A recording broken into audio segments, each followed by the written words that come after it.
এই যে আপনার আমার এই যে নাক কান, এই যে এত সুন্দর অবয়ব যে আল্লাহ দিয়েছেন, চিকিৎসা বিজ্ঞানীরা গণনা করে প্রমাণ করেছে প্রতিটা মানুষের শরীরে 300-350 কোটি টাকার সম্পদ এর মধ্যে দেওয়া হয়েছে। বলেন সুবহানাল্লাহ।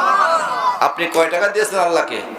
এখন যদি আপনি এই অঙ্গ প্রত্যঙ্গ কেটে কেটে কেটে কেটে যদি আপনি সেট আপ করতে যান একটা মানুষ, তাহলে আপনার খরচ হবে 350 কোটি টাকা।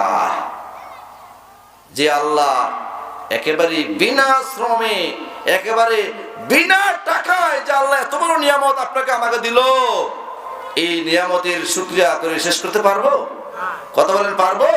সেজন্য কিয়ামতের ময়দানে আল্লাহ উসিলা খুঁজবে, যে উসিলায় যেন আমার এই বান্দাকে জান্নাতে দিতে পারি। এরকম একটা উসিলা আমাদের থাকা দরকার আছে না নাই? কথা বলা আছে না নাই?